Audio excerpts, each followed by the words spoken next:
네, 2022년 내년 경제 키워드 중 하나가 바로 정상화입니다. 이런 가운데 인플레이션과 변이 바이러스는 계속 남아있는 리스크 요인이 될 텐데요. 오늘 심층 토크 시간에 이 내년 경제 전망과 함께 국내 시장에 미칠 영향까지 짚어보겠습니다. 오늘 두 분 함께 하겠습니다. KTB투자증권 김은지 수석연구위원, 그리고 LG경제연구원 조영무 연구위원과 함께 하겠습니다. 안녕하세요. 네, 안녕하세요. 안녕하십니까. 네. 일단 지난주 미국 증시에는 산타가 찾아왔죠. 우리 증시에는 뭐 선별적인 산타가 찾아왔다라는 얘기도 있던데, 일단 미국 증시가 워낙 좀 좋다 보니까 연말에 우울한 분위기는 좀 사라진 것 같습니다. 어떻게 해석을 하셨나요? 네, 일단 오미크론에 대해서 조금 잘 극복이 될 거다. 바이러스 통제가 좀 잘 될 것 같다. 또 치료제도 조금 희망적이다. 이런 뉴스가 산타랠리를 이끈 동인이 된 것 같고요. 그리고 이제 연준의 통화 긴축에 대해서 시장이 조금 매를 먼저 맞은 것 같습니다. 그래서 조금 그 통화 긴축이 본격적으로 이제 시행될 텐데, 네. 이런 부분이 이제 어쨌든 가속 페달을 조금 좀 적게 밟는 거지 본격적인 긴축은 아니지 않느냐라는 이제 그런 안도감, 이런 부분들, 또 불확실성의 해소, 이런 부분들이 산타랠리를 이끈 것 같습니다. 그러니까 오미크론의 확산이 어느 정도 조금 잦아들었고, 그리고 긴축에 대한 우려감이 미리 매를 맞으면서 조금 잦아들었다라고 해석을 하신 것 같은데, 지금 연구위원님께서는 그럼 어떻게 보고 계신가요? 최근 들어서 월스트리트 저널이나 이런 쪽에서 일부 데이터, 가령 레스토랑 예약이라던가 호텔의 이런 투숙 상황이라던가 그런 것들이 직전의 데이터와 비교해서 둔화되고 있는 것 때문에 오미크론이 미국 경제에 미치는 악영향에 대해서 우려하는 이러한 성격의 기사들이 나오고 있는 건 분명한 것 같습니다. 하지만 저희가 좀 큰 틀에서 생각을 해볼 필요가 있을 것 같은데요. 분명히 감염자가 많이 나오고 있죠. 특히 유럽 같은 경우에는 지난해 겨울보다도 하루 신규 확진자가 더 많이 나오고 있습니다. 미국은 그 정도는 아니지만 올해 중반 정도에 비해서는 지금 더 많이 나오고 있고요. 근데 저희가 생각을 해봐야 되는 것이 그렇다고 해서 미국 행정부나 정책 당국이 예전에 시행했었던 것 같은 셧다운이나 락다운을 시행할 가능성이 높으냐? 저는 사실 그렇게 보지는 않습니다. 우리나라에서는 일부 방역의 강도가 높아지긴 했지만 미국의 상황을 놓고 보면 아마 예전에 지난해 했었던 강도의 셧다운이나 락다운을 하게 되면 이건 제 개인적인 예측이긴 하지만 일부 지역에서 폭동과 같은 사태가 나타날 가능성도 있을 걸로 봅니다. 그러한 걸 보면은 사실은 예전과는 상황이 사뭇 달라졌다라고 생각을 해야 될 것 같고요. 특히 저희가 좀 주목해서 봐야 되는 것이 예전과 보면은 뉴스의 양상도 많이 달라진 것들을 보실 수가 있을 거예요. 과거에는 우리나라 뉴스도 마찬가지인데 하루 신규 확진자 수가 굉장히 강조가 됐는데 최근에는 중증 환자 비율 그리고 병상 포화도 사망자 이러한 것들이 더 강조가 되고 있습니다. 그러한 것은 결국은 무엇이냐면 사람들이 실제로 많이 죽거나 병상이 포화가 돼서 치료를 못 받는 사람들이 늘어나지 않는 한은 웬만해서는 경제활동을 정지시키는 그러한 방역의 강도는 나오지 않을 가능성이 높고요. 그러한 면에서 보면은 큰 틀 해석 그리고 트렌드적으로 경제활동의 정상화는 지속적으로 추가될 걸로 보고 있습니다. 하지만 생산과 소비에 미치는 영향은 다소 다를 걸로 보는데요. 생산 쪽에 미치는 영향이 소비보다는 조금 더 클 것 같습니다. 아무래도 이러한 상황에 보다 더 민감하게 반응해야 되는 기업이나 자영업자들 같은 경우에는 조업 활동을 중단시키거나 또는 가게의 문을 닫는 식으로 해서 경제 활동에 영향을 받을 가능성이 있고요. 그것은 결국은 그동안 저희가 경험해 왔었던 병목 활동으로 인한 비용 상승, 인플레 이런 쪽에 영향을 줄 가능성이 있어 보이고 반면에 구글 모빌리티 인덱스 같은 것으로 볼 때 이 정도 상황에서조차도 코로나 직전 수준 대비 그리고 예전에 신규 확진자가 매우 심했었던 상황과 비교하더라도 경제 활동이 많이 위축되고 있지 않습니다. 여행도 많이 다니고 있고 사람들이 외출 외식도 많이 하고 있고 그리고 실제로 나가지 못하게 되면은 최근 데이터를 보면은 오프라인 소비를 온라인 소비로 돌리면서 소비 활동의 회복 추세는 그래도 어느 정도 유지되고 있는 것 같습니다. 그런 면에서 오미크론이 없었을 때에 비해서 분명히 경제 활동에 영향은 주겠지만 그것이 국가마다 지금 사실 다를 것이고 상대적으로 경제에 미치는 영향은 소비보다는 생산 쪽에 더 큰 영향을 주지 않을까 하고 보고 있습니다.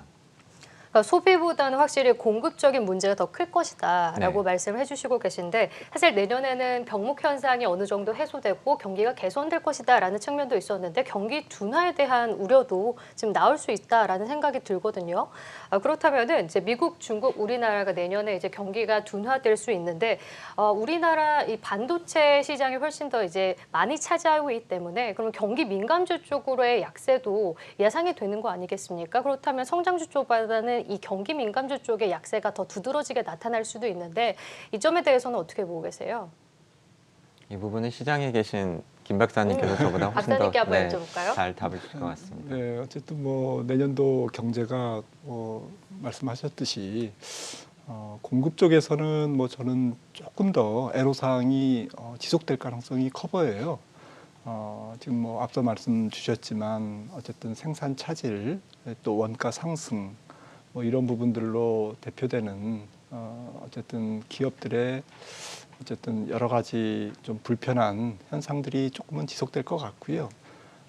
그리고 선진국 같은 경우에는 사실은 말씀 주셨듯이 어쨌든 방역의 강도가 그렇게 강하지는 않을 것 같습니다. 그리고 현재까지 보고된 바에 의하면 어쨌든 경제 활동, 특히 서비스업 활동을 조금 막을 정도의 오미크론의 위력은 그렇게 크지 않을 것이다라는 조금 희망적인 조금 생각이 있고요.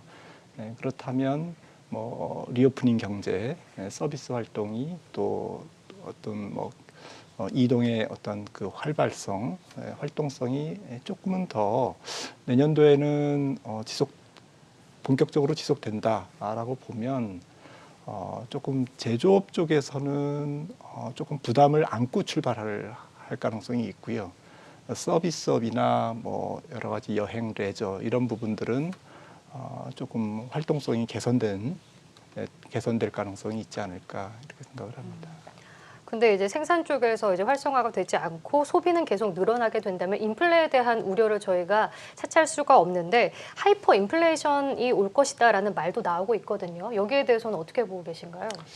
예, 뭐 저는 뭐 일관되게 말씀드리는 바는 기저 효과 내지는 일시적인 공급 차질에 의한 코로나가 몰고 온 인플레이션 요인은 뭐 확실하게 새해 들어서 둔화될 거지만 그 둔화되는 정도가 제한적이다.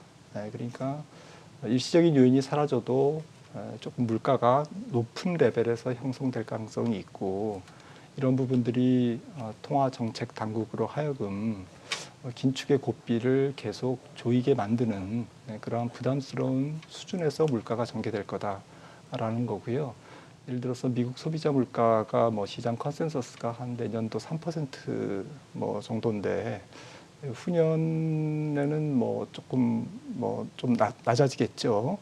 2.5%. 뭐 그런데 2016년부터 19년 코로나19 직전까지의 물가 비교적 미국 경제가 굉장히 활발하게 확장되던 기간 코로나 직전 한 5년 정도의 평균 물가가 2%가 조금 안 되거든요. 소비자 물가 기준으로. 그렇다면 내년도에 형성되는 소비자 물가 레벨은 조금 이런 부분에서는 시장에 상당히 많은 부분을 뭐 시장 금리의 상승이라든지 통화 정책의 긴축 고삐를 느슨하게 못 만들게 하는 그러한 인플레이션 요인으로 계속 작용되지 않을까라고 생각을 합니다. 근데 인플레이션이 심각하기 때문에 이제 사실 그동안에 이제 기존 정책 실패에 따른 급격한 이제 인플레이션과의 이제 싸움을 페드가 이제 계속 하고 있지 않습니까? 그렇기 때문에 이렇게 되면은 경기 침체로도 갈 수 있다라는 측면도 나오고 있는 것 같아요. 그러니까 경기 침체 없이 인플레이션을 통제할 수 없다라는 시각도 나오고 있는데 지금 통화 정책에 있어서도 굉장한 좀 갈등이 있을 것 같습니다. 여러 가지 계속 긴축을 할 것인가, 이 기조를 유지할 것인가, 아니면은 예상보다 긴축을 하지 않을 것이다라는 측면도 있는 것 같은데 어떻게 보고 계신가요? 일단 주요국 중에서 미국만 놓고 보면 내년의 경제 상황은 침체는 아닐 것 같습니다. 그 시장의 컨센서스는 내년 미국 경제 성장률이 최근 들어서 하향 조정되는 추세이긴 하지만 4% 전후에서 전망이 되고 있는 것 같고요. 하지만 그에 비해서 제가 있는 기관에서는 조금 더 보수적으로 보고 있는데 3% 중반 정도 될 것으로 보고 있습니다. 낮아 보이지만 그래도 말씀드릴 수 있는 것은 코로나 터지기 이전에 미국 경제의 5년 평균 성장률, 10년 평균 성장률에 비해서는 상당폭 높은 수준이다. 어떻게 보면 미국의 잠재 성장률을 상회하는 수준이 내년 미국에서 여전히 유지될 가능성이 있다라고 보고 있고요. 반면에 인플레 압력 관련해서는 앞서도 김 박사님께서 말씀을 해주셨지만 최근의 움직임은 조금 더 걱정스러운 쪽으로 가고 있는 것 같습니다. 비용 쪽이 그동안에 많이 영향을 미쳤고요.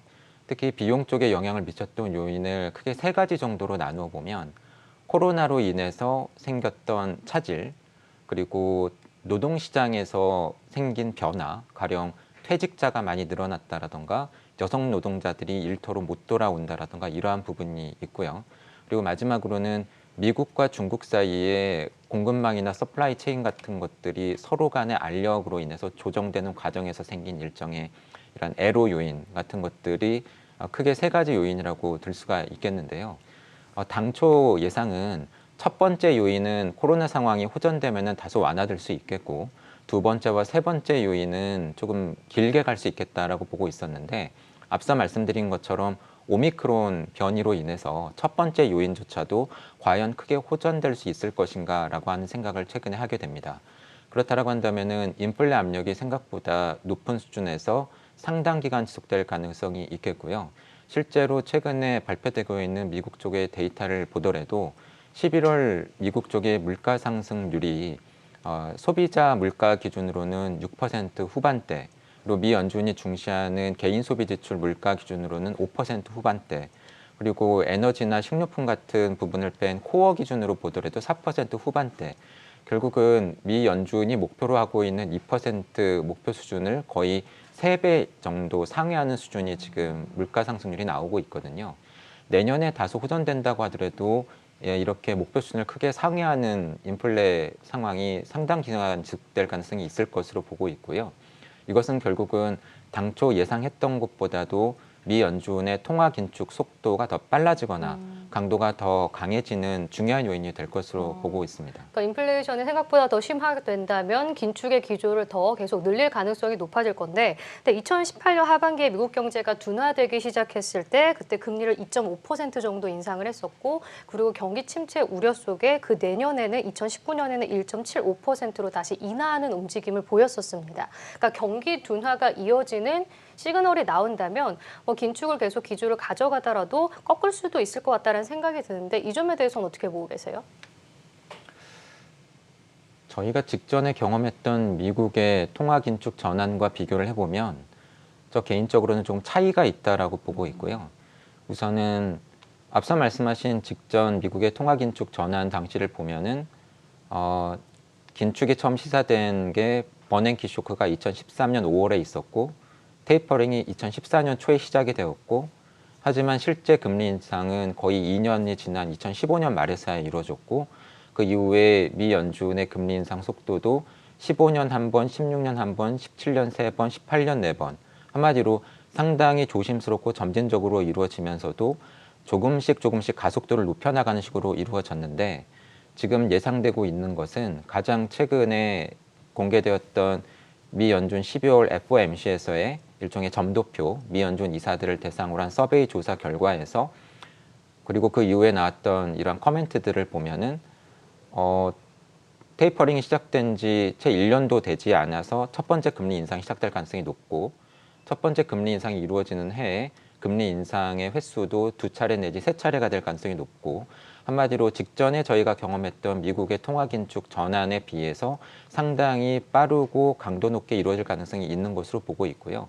그것은 앞서 말씀드린 인플레와 같은 여러 가지 요인들이 영향을 미치고 있다라고 판단하고 있고요. 그렇다 보니까 그 이후에 앞서 저희가 경험했던 미 연준의 통화 긴축에서 통화 완화로 다시 선회하는 과정과는 그래도 좀 상당히 다를 가능성이 있다.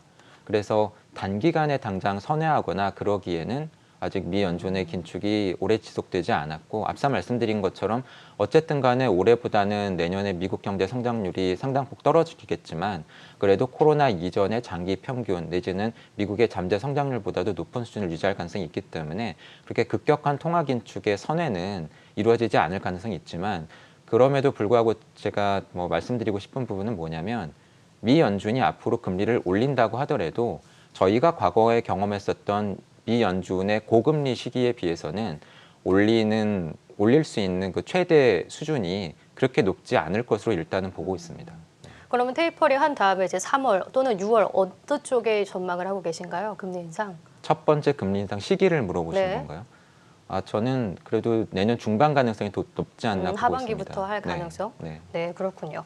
자, 그렇다면 이제 인플레이션이 계속 이제 확산이 되고 그러면 이제 금리 인상 기조를 이어갈 텐데 그렇다면 경기 회복에 대한 자신감으로 봐야 되지 않나라는 생각도 할 수 있을 것 같습니다. 그러면 앞서 말씀드린 이제 경기 민감주들을 다시 사야 되는 건지 이런 생각도 드는데 전략은 어떻게 짜야 될까요? 네, 내년도 전체적인 거시 환경이 경기 확장기임에는 분명하지만 주식시장으로 조금 더 들어가서 보면 사실은 경제 활동의 재개라든지 이러한 지금 경기 확장 추세의 어떠한 그 사이클 이런 부분들은 시장에서 상당히 프라이싱 가격에 조금 주가에 반영하고 있는 것이 아닌가라는 생각이 있고요.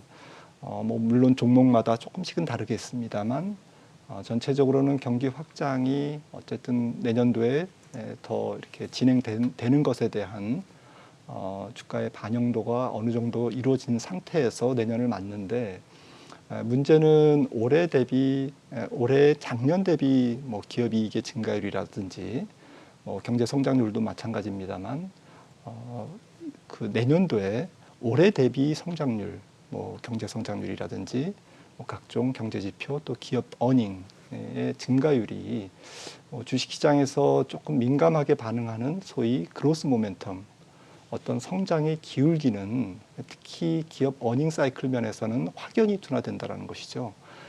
그런 반면에 현재 글로벌 증시의 PER은 마켓 PER은 상당히 좀 점프업해 있는 상태입니다. 이런 상태에서 2022년을 맞이하는 거기 때문에 주식시장이 이제는 경기 확장이 시작되는 거니까 본격적으로 올라야 돼. 그래서 경기 관련주는 A부터 Z까지 다 올라야 돼. 이런 식의 어쨌든 경기 확장에 대한 시장의 잔치가 폭넓게 일어날 가능성은 저는 낮아 보이고요. 상당히 까다로운 시장, 그러니까 현재 코로나 이전부터 진행된 현상입니다만은 소위 K자형 경기 회복, 경기 차별화, 또 선진국과 신흥국의 경기 차별화, 또 섹터 간, 또 섹터 안에서도, 업종 안에서도 상당히 기업 간 밸류에이션의 격차, 이런 것들을 버무려서 어우러져서 상당히 선별적으로 진행되는, 그러니까 2020년이 소위 V자 경기 회복에서 무차별적으로 상승한 기간이었고, 올해는 조금 신중 모드로 들어가면서 선진국 중심으로 주가가 상승했다면 내년에는 이러한 그 카테고리를 다 통틀어서 굉장히 핀셋형으로 주가가 좀 까다롭게 움직이지 않을까. 현재 어떠한 탑다운 경기 환경이라든지 이런 것을 좀 고려할 때는 차별화 장세로 저는 진단하고 싶습니다. 그렇군요. 그러니까 실적에 나오는 종목들을 좀 골라봐야 된다라는 말씀이신 것 같습니다. 자, 저희가 이제 통화 정책 이 측면에서 저희가 미국의 이제 금리 인상 기조에 대해서 계속 짚어봤는데, 미국과 달리 중국은 부양책을 열면서 지금 디커플링, 통화 정책에 대한 디커플링이 나오고 있습니다. 근데 우리 시장 같은 경우는 중국의 영향, 그 수출도 굉장히 많은 관련이 있기 때문에 이쪽을 살펴봐야 될 것 같은데, 중국 경제 부양책이 이제 내년 우리 시장에 굉장히 긍정적인 효과를 가져올 수 있을까요? 글쎄요. 지금 중국이 어쨌든 경기 부양을 위한 군부를 조금 떼고는 있는데요. 물론 이제 좀 여러 가지 어려움이 있죠, 중국이. 내년도에 어쨌든 세계 경기가 전체적으로 그렇게 활발하게 확장되는 그런 국면이라고 보기는 좀 어렵고요. 경기 확장기이긴 합니다만 중국이 특히 조금 경기 영향력이 큰 전통 산업들의 경기가 무조건 확장된다라고 보기는 좀 어렵거든요. 그런 상태에서 앞서 말씀 나눴듯이 세계 금리가 좀 올라가고 또 연준의 통화 긴축에 대한 통화 정책 정상화에 대한 불확실성이 연중 내내 지금 상존하는 상태에서 중국의 기업 부채 문제가 또 중국의 어쨌든 아킬레스건이라고 할 수 있는 지방 정부 부채 또 이런 부분들이 조금 금리 상승기에 어떻게 조금 내성을 갖고 중국 경제를 조금 순항시킬 것인가라는 부분에 대해서 약간 퀘스천이 있습니다. 그렇다고 중국이 엄청난 무슨 금융위기라든지 이런 부분들을 조금 말씀드리는 것은 아니고요. 그동안 성장의 메커니즘이 부채 증가와 특히 지방정부의 부채 증가 그리고 건설 경기, 부동산 경기를 기반으로 한 경기 확장을 이루어왔기 때문에 이런 부분에서 내년도에 어쨌든 중국이 조금 경제 체질을 개선해 나가는 해라고 본다면 그리고 대외 환경이 조금 글로벌 금리 상승 기조라고 본다면 지금 헝다 문제라든지 헝다 문제만 해도 뭐 한 25조 정도 달러 정도의 지금 부채 문제가 아직까지도 해결되지 않는 상태고요. 또 제2의 제3의 또 부동산 개발 업체라든지 건설 쪽에서 혹은 일부 구경제 쪽에서 좀비 기업들의 부채 문제가 계속 올라올 것 같습니다. 그래서 한쪽에서는 중국 정부는 이런 부분들을 구조를 개선하고 좀 클린화하고 한쪽에서는 지준율을 인하하면서 경기를 조금 부양하고 이러한 양공 작전으로 가기 때문에 이거를 조금 종합해서 본다면 주식시장에 대한 중국 경제의 전체적인 영향력은 조금 중립 정도가 아닐까. 중국이 경기 부양책을 하기 때문에 중국 경제가 굉장히 좋아진다라고 보기는 조금 제한된 생각이 듭니다. 네, 마냥 그렇게 우리가 기대할 만큼의 부양책은 아닐 수도 있다라고 말씀하신 것 같은데 지금 위원님은 어떻게 보고 계신가요? 중국의 부양책에 대해서 우리 시장에 미칠 영향을 긍정적으로 보는 분들도 있겠지만 지금 중립적인 의견이 있다라는 말씀도 해주셨습니다. 어떻게 보고 계신가요? 사실 여전히 세계 경제에서 가장 중요한 두 개 나라는 미국과 중국이고요.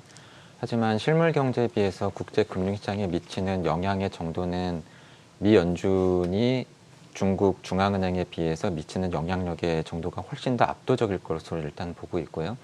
미국은 통화 긴축 기조로 전환하고 있지만 중국은 그 반대 방향의 통화 정책, 일종의 통화 완화 정책을 펴고 있는 것 같지만 사실은 그 강도 면에서나 또는 경제에 미치는 영향 면에서 실질적인 통화 완화라기보다는 중국의 실물 경제 둔화를 완화시키는 정도의 정책 조절이라고 일단은 판단을 하고 있고요.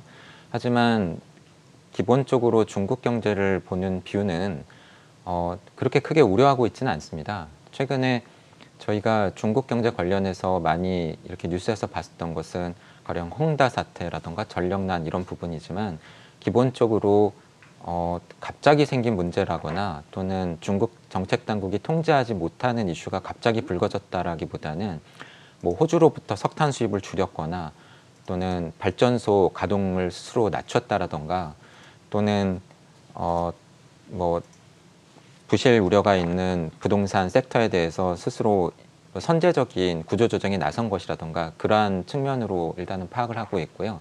그렇다 보니까는 결국은 어떻게 보면 스스로 그러한 변화를 일으킨 것이고 결과적으로 그러한 변화에서 생기는 문제는 아직까지는 중국 당국이 컨트롤할 수 있는 부분이라고 보고 있고 계속해서 시장에 영향을 주거나 불안 요인으로 줄 수는 있겠지만 그것이 중국 경제 전체나 글로벌 금융시장을 뒤흔들 요인으로 보고 있지는 않고요.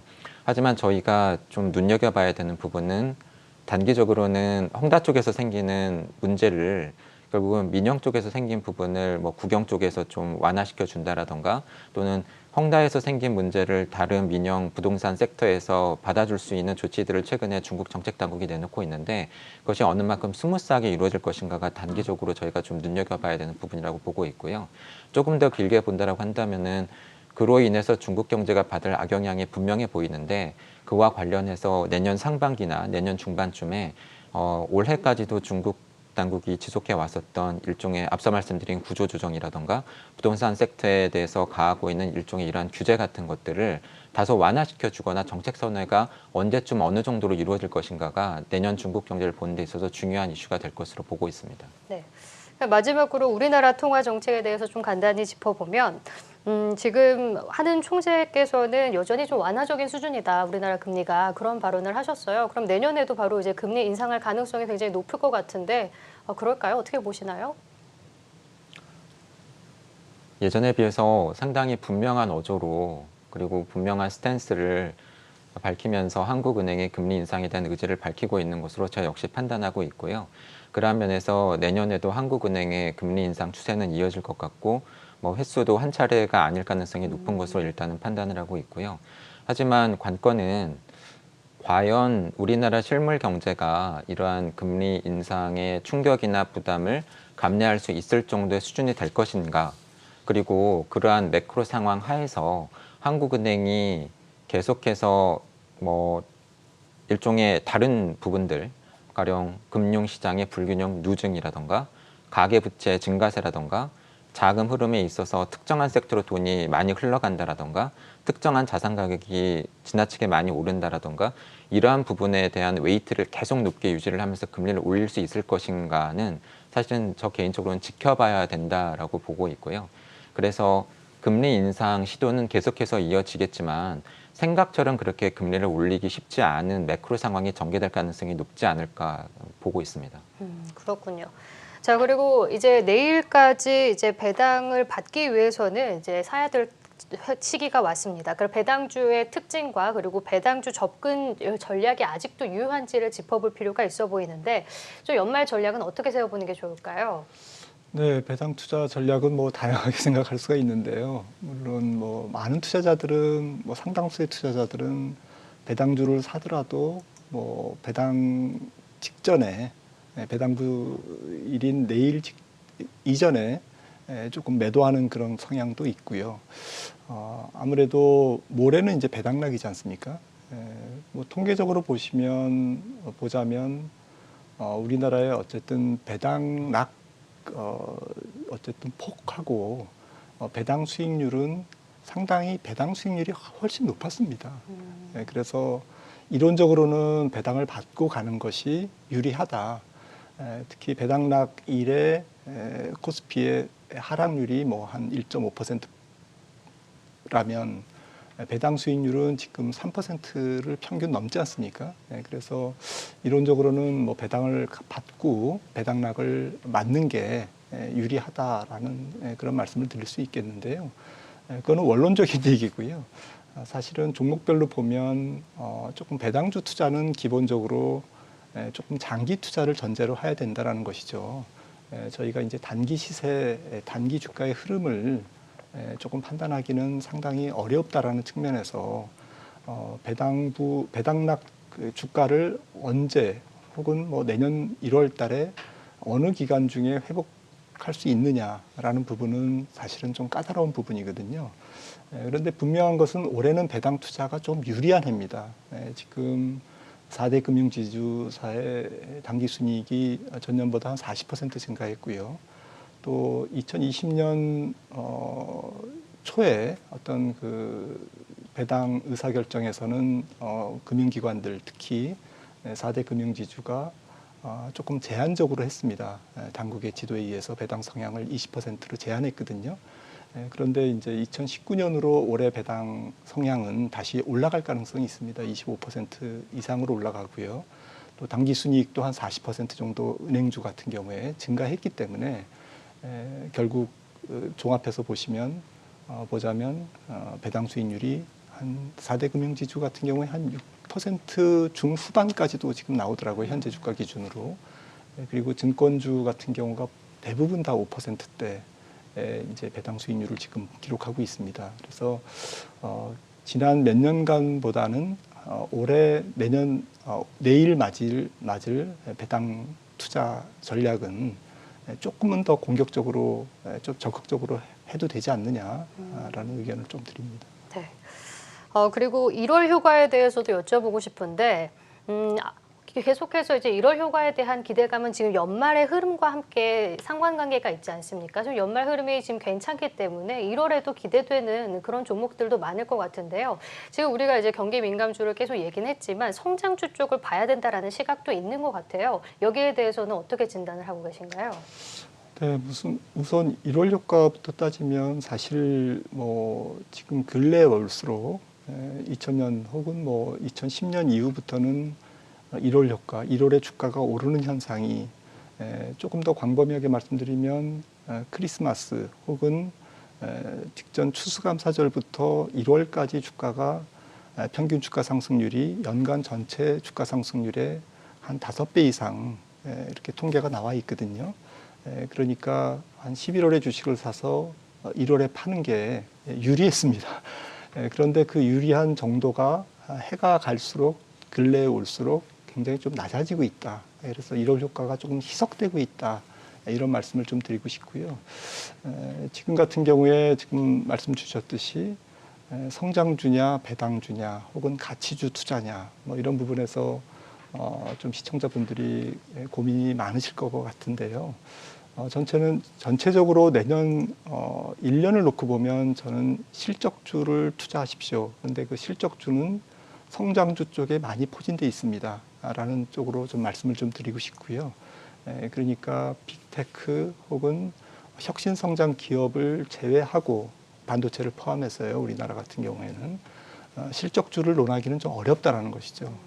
시장이 만약에 강보합 내지 어느 정도 상승 수익률을 보이는 장이라면 저는 성장주, 이콜, 실적주, 그리고 혁신 성장 기업, 그리고 반도체 혹은 IT 이런 계열이라고 생각이 돼서 이런 섹터를 탑픽으로 좀 말씀을 드리고 싶고요. 조금 연말 연초만 따져서 생각 조금 해보신다면 일단은 뭐 조금 가치주가 유리하지 않을까. 그러니까 조금 호흡을 조금 짧게 가져가신다면 저는 PER이 조금 낮고 조금 보수적이고 배당 수익률이 높고 그리고 주가가 조금 차분한 이러한 종목들이 연말 연초의 장세에서 좀 유리하다. 그리고 1월 장세에서 조금 공통된 특징은 중소형주 랠리가 1월에 항상 조금 네. 있었던 편입니다. 꼭 보장되는 것은 아니지만 대체로 중소형주가 1월 달에 좀 강세를 보이는 속성은 자본이득 과세에 관련해서 대주주 요건이 해소되면서 1월 초에 그 반발 작용으로 올라가는 속성이 좀 있거든요. 그런 측면에서 1월은 좀 중소형주의 단기 랠리도 조금 좀 염두에 두면서 대응하시면 좋겠습니다. 네. 그리고 내년 이제 전체적인 전 세계 시장을 봤을 때 리스크 요인으로 꼽을 수 있는 게 앞서 우리가 계속 나눈 인플레이션 그리고 변이 바이러스 그리고 또 하나가 지정학적 리스크도 꼽을 수 있을 것 같습니다. 뭐 미중 갈등뿐만 아니라 지금 러시아와 우크라이나 갈등도 있고 그리고 이제 중국과의 대만과 갈등 이 점도 저희가 짚어봐야 될 것 같은데 지금 천연가스 가격도 상당히 많이 오르고 있지 않습니까? 러시아와 우크라이나의 이런 전쟁과 비슷한 분위기 때문에 좀 많이 우려하는 목소리도 커지고 있는 것 같아요. 내년에 어떻게 저희가 좀 이런 점을 포인트를 잡아야 될까요? 제가 지정학 전문가가 아니라서 자세한 말씀을 드리기는 어렵지만 앞서도 그 인플레 쪽 그리고 병목 관련해서 구조적으로 보고 있는 세 가지 요인을 말씀을 드릴 때 미국과 중국 간의 알력 그리고 공급망 분리 움직임 이러한 부분을 말씀을 드렸는데 사실은 큰 틀에서 보면은 그건 역시도 지정학적인 요인이라고 볼 수가 있겠죠. 그래서 미국과 중국 그리고 서유럽과 러시아 그리고 러시아와 중국의 움직임 거기에 대응하는 일본이라던가 다른 나라들과 미국과의 움직임 이러한 부분들이 앞으로도 계속해서 중요한 경제적 요인이 될 것으로 보고 있고요.